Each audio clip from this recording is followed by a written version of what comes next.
सारी क्या डार साहब की वापसी के बाद मजीद वजारतों में भी तब्दीलियां देख जी 4 से 5 वजारतों में तब्दीलियां हैं। और मैं आपको ये बता दूं, इसाक डार साहब सिर्फ वजीर ख़जाना नहीं, समझ लें वो वजीर आज़म भी हैं। समझ लें उनके पास सबसे ताकतवर पोजीशन होगी। इसका मतलब है दाल में कुछ काला है। इसका मतलब है आप ये कह रहे हैं कि बाकी मामला तय हैं, वो जेल भी नहीं जाएगा। अगर जेल जाएगा फौरी वापस आ जाएगा, उसके सारे मामला तय है, तभी तो आप उसको वजीर बना रहे हैं। ये सवाल कौन पूछेगा? इसका जवाब कौन देगा? अगर बोले तो तौहीन अदालत है, ना बोले तो गुनाह है। कि अगर आप कुछ ऐसा होता देखें और जबान आपकी खामोश ले, तो फिर क्या यह गुनाह को जुमरे में नहीं आता? क्या फिर आप जालिम का साथ नहीं देंगे? क्या फ्रॉड करने वाले का साथ नहीं देंगे? फिर यासर, मेरा तो यकीन करें आप इस सियासत पे बात करने को दिल नहीं चाहता। किस पे बात करें? क्या बात करें? आप मुझे बता देना, क्या अदालत से रिलीफ मिल जाता, अदालत से ये बरी हो जाते, फिर आप उनको वजीर आज़म बनाते, वजीर खजाना बनाते, उसको स्पीकर बनाते, उनको चेयरमैन बनाते, उनको सब कुछ बनाते। अभी है नहीं तो आपने उसको नामजद भी कर दिया। और नामजद कौन कर रहा है? जो खुद अदालतों को मतलूब है। और मीटिंग कहाँ हो रही है? वहीं पे हो रही है जहां पर सारे लोग बैठे हैं। क्या ऐसा हो सकता है? क्या ऐसा होना चाहिए था? चलिए यह सब आप बता देना, ऐसा होना चाहिए था? अगर हमें क्या सबक मिल रहा है? इस कौम को क्या सबक मिल रहा है? हमने एक ऐसा निज़ाम वज़ा कर दिया है कि पाकिस्तान की जो खुद मुख्तारी का फैसला है वो पाकिस्तान में बैठे हुए चंद अफराद नहीं कर सकते। हम पे वो इम्पोज किया जाएगा, वो चाहे यहाँ से बाहर बैठे हुए लोगों से इम्पोज किया जाए या किसी और कर ही नहीं सकते।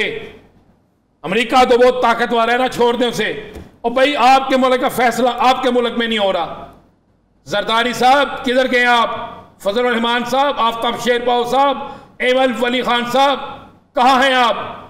कहाँ है आपकी जमहूरियत? कहाँ है आपका आइन? कहाँ है आपके असूल? कहाँ है आपकी बाकी चीजें? इमरान खान को पहले आपने कहा जनाब इमरान खान को लेकर आए हैं जनाब एस्टेब्लिशमेंट, अब तो नहीं। अब मुझे बताया कि बरतानिया में फैसलों पे कौन जिम्मेदार है? क्या पाकिस्तान की वजारतों के फैसले वहां होंगे? अगर ऐसा ही है तो फिर छोड़ दें। पाकिस्तान का नाम जो है ना, इसे तब्दील कर दें यार। इसको फिर किसी मुल्क का सीमी छोटा मुल्क, छोटी रियासत करार दे दें और कह दें वहां से होने वाले फैसले यहां पे होंगे। वहां पे बैठे शख्स फैसले करेगा। कल किसी कोई और लीडर यहां से मफरूर होगा, वो पाकिस्तान से बाहर बैठ जाएगा, उसकी हुकूमत आएगी, फिर उससे फैसले लेंगे।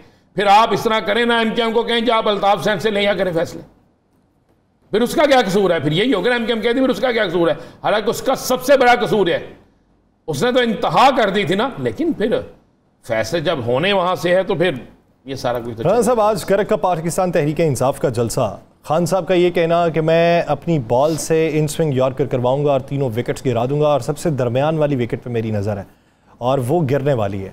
खान साहब का अंदाज क्या जारहाना होगा या मफाहमत की तरफ वो बढ़ेंगे? खान साहब कोशिश कर रहे हैं कि आखिरी दम तक पाकिस्तान के अंदर हालात ऐसे पैदा ना हो कि जिससे पाकिस्तान के अंदर सियासी इंतकाम शुरू हो जाए, यानी आपस में कारकुन लड़ पड़े। ऐसे हालात पैदा ना हो पाकिस्तान के अंदर कि कशीदगी नज़र आए जिससे पाकिस्तान की माशत तबाह हो जाएगी। पाकिस्तान इस पोजीशन में नहीं है। पाकिस्तान के अंदर भी ज़रूरत है लोगों को उनके घरों में आबाद करने की। इसलिए खान साहब फौरी कॉल नहीं दे रहे। खान साहब चाहते तो आज ही कॉल दे सकते थे ना।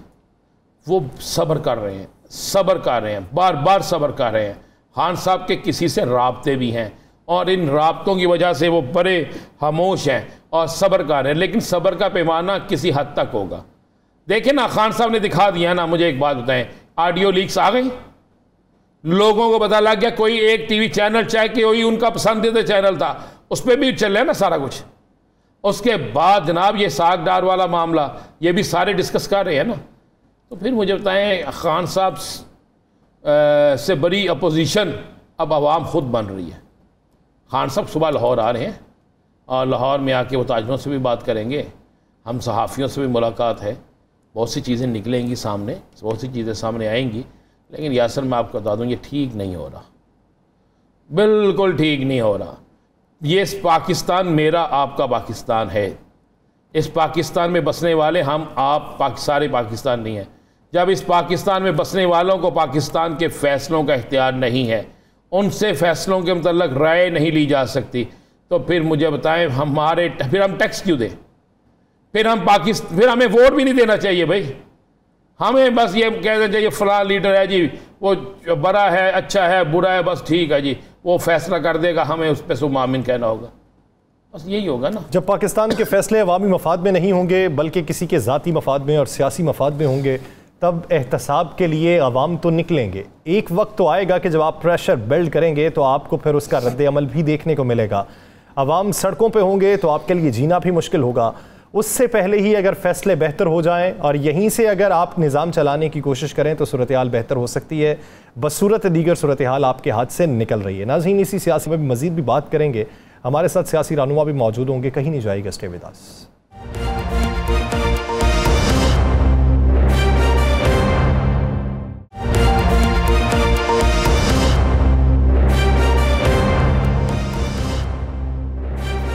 ब्रेक के बाद खुशामदीद। नाज़रीन, पाकिस्तान का सियासी मंजरनामा जो रुख इख्तियार करता जा रहा है, ये कितना संगीन हो सकता है। मुआशी तौर पे हमें कितनी मुश्किलात का सामना करना पड़ेगा। सियासी तौर पे जो हैजानी कैफियत पैदा हो चुकी है, इसके असरात किस किस को भुगतना पड़ेंगे और किस शक्ल में भुगतना पड़ेंगे।